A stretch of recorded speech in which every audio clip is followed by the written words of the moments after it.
एक विशाल हवेली में, जो बाहर से शानदार लग रही थी लेकिन अंदर से पूरी तरह से बुरे सपनों की तरह थी, युवा लड़कियों की नीलामी की जा रही थी जैसे कि वे मवेशी हों। गंदे अमीर बूढ़े पुरुषों को, जो एक पैर कब्र में और दूसरा नरक में थे। उस कमरे में हर एक बोलीदाता पैसे के साथ एक चलती हुई ताबूत था, और दुर्भाग्य से इस दुनिया में नकद नैतिकता से लाउदर बात करता था। बैकस्टेज में इंतजार कर रही लड़कियों में एक काली बालों वाली बच्ची पूरी तरह से टूट गई, रोते हुए और यह सवाल करते हुए कि जीवन ने उसे इतनी खराब स्थिति क्यों दी। उसके बगल में एक चांदी के बालों वाली लड़की थी जिसका नाम दया था, जिसने शांति से उसके आंसू पोंछे और उसे रोना बंद करने और सुंदर रहने के लिए कहा। यह इसलिए नहीं था कि यह उचित था, लेकिन इसलिए कि यह वही एकमात्र कवच था जो उनके जैसे लड़कियों को रखने की अनुमति थी। कुछ पल बाद दया को मंच पर बुलाया गया। डर के बजाय वह गुनगुनाते हुए बाहर निकली जैसे वह चाय की पार्टी में जा रही हो।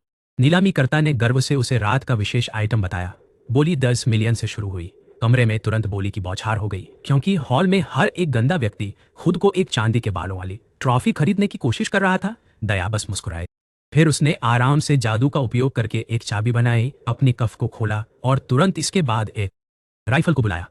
कोई चेतावनी नहीं, कोई भाषण नहीं, बस सीधा हिंसा। उसने नीलामी हॉल पर गोलीबारी शुरू की। अमीर अभिजात वर्ग को घबराए हुए चूहों में बदल दिया। लोग चिल्लाए, गार्ड दौड़े आए और पूरा स्थान अराजकता में गिर गया। ड्रेसिंग रूम में बाकी लड़कियां अभी भी यह समझने की कोशिश कर रही थीं कि क्या हो रहा था, जब एक गार्ड अंदर घुस आया।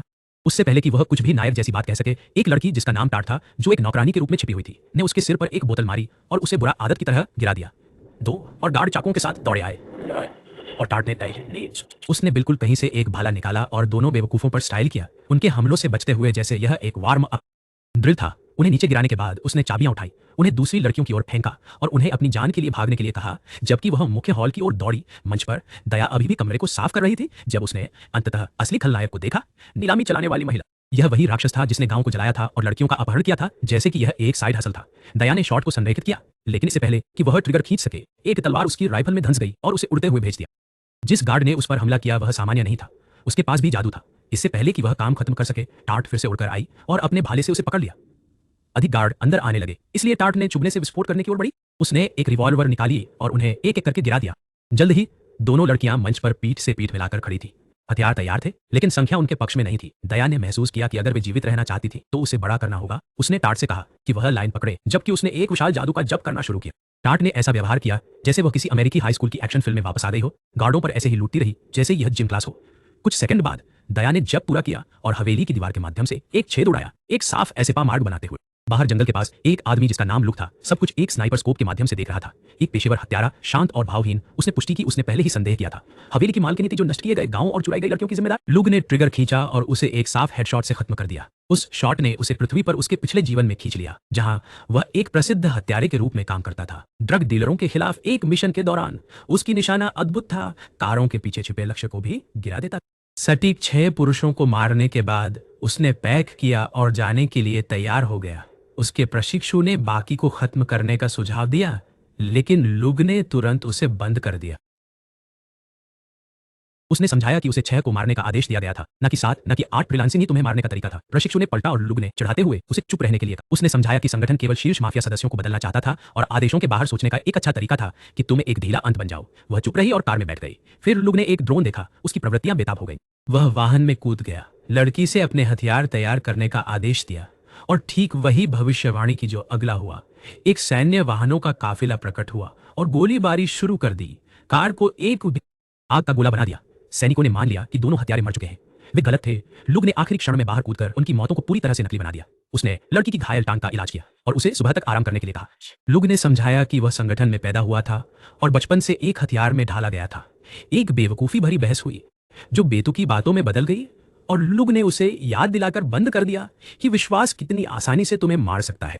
उसने उसे निरस्त्र किया, उसके सिर पर एक बंदूक रखी और साबित किया कि यहां तक कि शीर्ष प्रशिक्षु भी उसके मुकाबले शौकिया थे।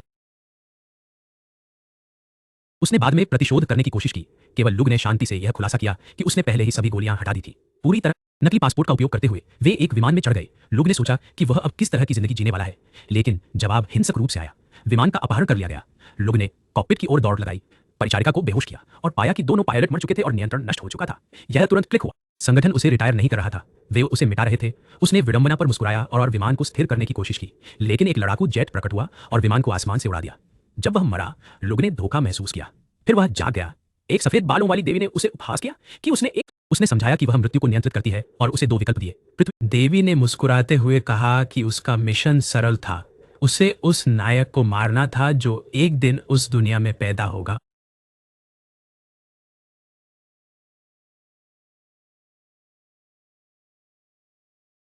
लुक स्पष्ट रूप से देवी द्वारा भविष्य के नायक की हत्या करने के लिए कहे जाने से चौंका था, इसलिए उसने उसे आराम करने के लिए कहा, नए तरीके से व्यवहार करना बंद करने के लिए कहा, और यहां तक कि उसे चाय की पेशकश की जैसे उसने उसके सिर पर दुनिया के अंत के मिशन को नहीं गिराया। फिर उसने पूछा कि उसने पृथ्वी पर लौटने के बजाय फैंटेसी दुनिया को क्यों चुना। लुक ने समझाया कि पृथ्वी पर वह एक एकल उद्देश्य के साथ पैदा हुआ था, जो उसकी मत महसूस करो। उसने ठीक उसी तरह जिया जैसा संगठन चाहता था, लेकिन मृत्यु के क्षण में पछतावा ने उसे छाती में मारा। उसने महसूस किया कि उसने कभी अपनी खुद की जिंदगी नहीं जी थी। यही कारण था कि वह पृथ्वी पर एक और राउंड नहीं चाहता था। जिज्ञासु होकर उसने पूछा कि उसे किस तरह के नायक की हत्या करनी थी। सामान्य प्राणी की तरह जवाब देने के बजाय देवी ने उस दुनिया की पूरी विश्वकोश को सीधे उसके दिमाग में डाल दिया। कुछ ही सेकंड में लुक ने सब कुछ समझ लिया। यह नई दुनिया लोगों से भरी हुई थी जो जादू और भौतिक क्षमताओं का उपयोग कर रहे थे, जो पृथ्वी पर सीधे धोखा देने जैसा दिखता था। हालांकि नायक अलग तरह से बना था। वह एक ऐसे कौशल के साथ पैदा होने वाला था जो इतनी बेतुकी रूप से शक्तिशाली थी कि उसे मारना एक बड़ी परेशानी होगी। फिर भी कम से कम अभी के लिए नायक ठीक लग रहा था, मजबूत, उदार, वास्तव में लोगों के लिए अच्छे काम कर रहा था। यह लुक को भ्रमित करता था, इसलिए उसने पूछा कि देवी उसे क्यों मारना चाहती थी। देवी ने समझाया कि नायक अंततः दानव राजा को हराएगा और दुनिया को बचाएगा। सभी ताली बजाएंगे, जयकार करेंगे और उसे एक किंवदंती कि वह दानव राजा की तरह निर्दयी हो जाएगा और खुद दुनिया का अंत कर देगा। मिशन बुराई के बारे में नहीं था, यह रोकथाम के बारे में था। लुक ने नौकरी स्वीकार की, लेकिन उचित उपकरणों की मांग की। अगर उसे एक चलती हुई धोखाखोर मारने की उम्मीद थी, तो वह इसे सस्ते बिन के आंकड़ों के साथ नहीं। देवी ने सहमति दी और उसे एक मानव के पास होने वाले सबसे अच्छे शारीरिक आंकड़े दिए, साथ ही सामान्य 1 के बजाय 5 विशेष कौशल दिए। उसने उसे चेतावनी दी कि घमंड ना करे, क्योंकि इसके साथ भी नायक के पास अभी भी सबसे अधिक कौशल होंगे। लुक ने सावधान रहने का वादा किया। असासिन परिवार में पुनर्जन्म लिया। उसकी मां ऐसरी सुंदर और दयालु थी, जबकि उसके पिता सियोन एक मास्टर असासिन थे जिनका भावनात्मक गर्मी एक ईंट की दीवार की तरह था। वर्षों बीते और लुक एक सक्षम लड़के में विकसित हुआ। हर सुबह वह शिकार पर जाता और सीखा कि शिकार को मारने का सबसे साफ तरीका यह था कि उसे यह भी एहसास न हो कि वह शिकार हो रहा है। इस तरह मांस बेहतर स्वाद लेता था। ठंडी तर्क, शून्य दया। एक दिन उसने एक और खरगोश घर लाया, उसे साफ किया और प्रयोग करने का निर्णय लिया। उसकी मां ने शिकायत की कि वह अब उसके लिए खाना नहीं बना पाती, लेकिन लुक ने उसे चुप करा दिया और कुछ ऐसा बनाने का फैसला किया जो इतना अच्छा हो कि यहाँ तक कि गॉर्डन राम से भी। उसने खरगोश को काटा, मानसिक रूप से पोषक तत्वों की गणना की जैसे एक जिम भाई, और तय किया कि खरगोश का मांस उसका मुख्य प्रोटीन स्रोत होगा। कम वसा, उचित प्रोटीन, लेकिन पछतावे की तरह स्वाद। इससे ठीक करने के लिए उसने जड़ी बूटियां और सूखे मशरूम डाले, सब कुछ एक प्रेशर कुकर में डाल दिया और एक बेशामेल सॉस बनाने पर काम करना शुरू किया। उसने याद किया कि उसने पिछले जीवन में एक लक्ष्य के करीब आने के लिए मास्टर शेफ प्रतियोगी होने का नाटक करते हुए उस सॉस को बनाना सीखा था। जब स्ट्यू तैयार हो गया तो उसने इसे अपने परिवार को परोसा। उन्हें यह पसंद आया। उसकी मां ने यहां तक कि रेस्टोरेंट में इसे बेचने का सुझाव दिया ताकि पैसे कमाए जा सके। उस शाम उसके पिता ने उसे प्रशिक्षण कक्ष में नियमित जांच के लिए बुलाया। हर हफ्ते सियोन ने लुक की हड्डियों, आधिकारिक रूप से हीलर्स, अनौपचारिक रूप से हत्यारे जो चिकित्सा पहुंच का उपयोग करके हत्या के लिए करीब आते थे।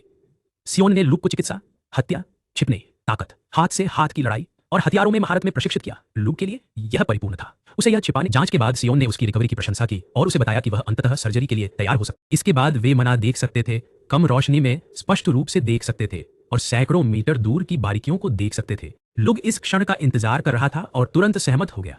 सर्जरी के बाद उसे कई दिनों तक एक पट्टी पहनने के लिए मजबूर किया गया। जब यह अंततः उतरी, officially healers, unofficially assassins who used medical access to get close enough to kill us to head.